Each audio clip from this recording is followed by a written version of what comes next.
மலேசிய மக்கள் ஒன்றுபட்டு தங்களின் வேறுபாடுகளை களைந்து தற்போதைய பொருளாதார சவால்களை எதிர்கொண்டால் ஆசிய புலி என்ற தனது நிலையை மீண்டும் பெறுவதற்கான ஆற்றல் மலேசியாவிற்கு உள்ளது என்று துணை பிரதமர் டாக்டர் அஹமத் ஜாகிர் ஹமீடி தெரிவித்துள்ளார்.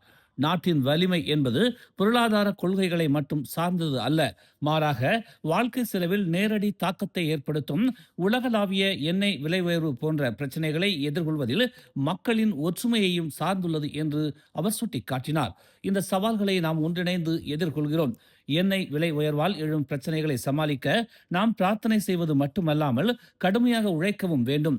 இந்த விலை உயர்வு பொருட்களின் விலையை உயர்த்தி இறுதியில் வாழ்க்கை செலவை அதிகரிக்கிறது. இந்த சிரமங்களை எதிர்கொள்வதில் ஒன்றுபடும் போது மலேசியா மீண்டும் ஆசியாவின் பொருளாதார புலியாக மாறும் என்று தாம் உறுதியாக நம்புவதாக அவர் கூறினார். நமது மத, அரசியல் மற்றும் பிற வேறுபாடுகளை ஒதுக்கி வைத்துவிட்டு இந்த பிரச்சனைகள் கூடிய விரைவில் தீர்க்கப்பட நாம் அனைவரும் அரசாங்கத்திற்கு ஆதரவளிப்போம் என்று அவர் கூறினார். பிகேஆர் தலைவர்கள் அலட்சியமாக இருக்கவோ அல்லது அற்பமான தகராறுகளில் நேரத்தை வீணடிக்கவோ கூடாது என்றும், மாறாக பொதுமக்களுக்கான தங்கள் பொறுப்புகளில் கவனம் செலுத்த வேண்டும் என்றும் அன்வார் நினைவூட்டியுள்ளார். நேற்று கோத்தபாருவில் நடைபெற்ற பிகேஆர் மாநாட்டில் பேசிய அக்கட்சியின் தலைவருமான அன்வார், கட்சி அமைப்பு ஒற்றுமையுடன் ஒன்றுபட்டு வரவிருக்கும் நாடாளுமன்ற மற்றும் மாநில சட்டமன்ற தேர்தல்களுக்கு தயாராக வேண்டும் என்று அழைப்பு விடுத்தார். பொது தேர்தலுக்கு நாம் இப்போதிலிருந்தே தயாராக வேண்டும். அற்பமான விஷயங்களை பற்றி விவாதிப்பதையும் எதிர்கொள்ளும் பிரச்சனைகளை பற்றி சிந்திக்க மறுப்பதையும் விடுத்து வேலை செய்ய வேண்டும் என்று அவர் கூறினார். பதவிக்காக பிரச்சாரம் செய்யும் போது மட்டுமே உற்சாகமாகவும் வெளிப்படையாகவும் இருக்கும் கட்சி தலைவர்கள் வெற்றி பெற்ற பிறகு தங்கள் கடமைகளை செய்வதிலோ அல்லது கூட்டங்களில் கலந்து கொள்வதிலோ மெத்தனமாகி விடுவதையும் அன்வார் விமர்சித்தார். யாராவது சோர்வாக உணர்ந்தால் தம்மிடம் தெரிவிக்க வேண்டும் என்று அவர் கேட்டுக்கொண்டார். விடுப்பு கேளுங்கள். இந்த கட்சி மக்களுக்கும் அவர்களுக்காக உழைக்கவும் போராடவும் விரும்புகிறவர்களுக்கும் சொந்தமானது என்று அன்வார் நினைவூற்றினார். கிளைகளின் செயல்திறனின் அடிப்படையில் நிதி ஒதுக்கீடுகள் வழங்கப்படும் என்றும், சுறுசுறுப்பான மற்றும் வளர்ந்து வரும் உறுப்பினர்களை கொண்ட கிளைகளுக்கு மட்டுமே முன்னுரிமை அளிக்கப்படும் என்றும் அன்வார் கூறினார். உறுப்பினர் எண்ணிக்கையை அதிகரிக்காத அல்லது செயல்பாடுகளை மேற்கொள்ளாத கிளைகளுக்கு நிதி ஒதுக்கீடு வழங்கப்பட மாட்டாது என்று அன்வார் தெரிவித்தார். பயோடீசல், குறிப்பாக B20 கலவை பயன்படுத்துவதற்கு பாதுகாப்பானது என்றும் வாகனங்களுக்கு எந்தவித சேதத்தையும் ஏற்படுத்தாது என்றும் பொருளாதாரத்துறை அமைச்சர் அக்மால் நஸ்ருல்லா நசீர் தெரிவித்துள்ளார். இந்த எரிபொருளின் பயன்பாட்டை ஆதரிக்கும் எந்திர விவரக்குறிப்பு தரநிலைகள் 2020 ஆண்டு முதல் நடைமுறையில் உள்ளது என்றும், நாட்டின் பல பகுதிகளில் B20 பயோடீசல் ஏற்கனவே பயன்பாட்டில் உள்ளதாகவும் அவர் கூறினார். எந்த ஒரு புகார்களோ அல்லது கவலைகளோ அவற்றை ஒரு உதாரணமாக கொள்ளும் அளவிற்கு இன்னும் எட்டவில்லை என்று அவர் தெரிவித்தார். உலகளாவிய எரிசக்தி நெருக்கடிக்கு பதிலளிக்கும் விதமாக பயோடீசல் கலவையை B10 B15 உயர்த்த அரசாங்கம் ஒப்புக்கொண்டதாக அக்மால் முன்னதாக தெரிவித்திருந்தார். இந்த மாற்றம் B12 படிப்படியாக அறிமுகப்படுத்துவதன் மூலம் தொடங்கும் என்றும், இது ஏற்கனவே உள்ள கலவை உள்கட்டமைப்பை பயன்படுத்துவதால் கூடுதல் செலவுகளை ஏற்படுத்தாது என்றும் அவர் கூறினார். போக்குவரத்து பயன்பாட்டிற்கான தேசிய தரநிலையாக 10 விழுக்காடு பயோடீசல் கலவை நிர்ணயிக்கப்பட்டுள்ளது.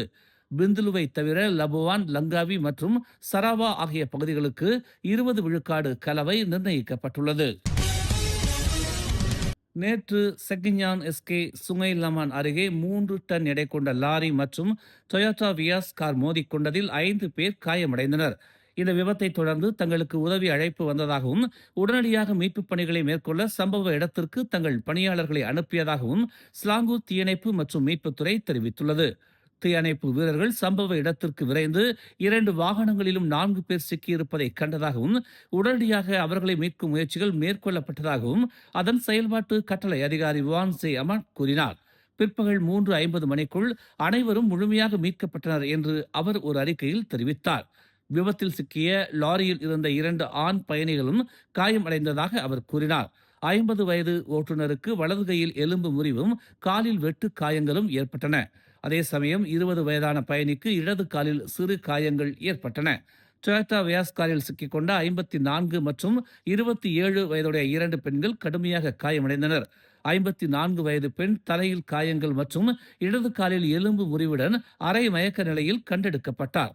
அதேவேளை 27 வயது பெண்ணுக்கு இடது காலில் எலும்பு முறிவு ஏற்பட்டிருந்தது. மீட்பு பணிகளை தொடர்ந்து பாதிக்கப்பட்ட அனைவரும் சம்பவ இடத்திலேயே முதலுதவி செய்யப்பட்டு மேலதிக சிகிச்சை மற்றும் மருத்துவமனை சேர்க்கைக்காக சுகாதார அமைச்சின் பணியாளர்களும் ஒப்படைக்கப்பட்டனர்.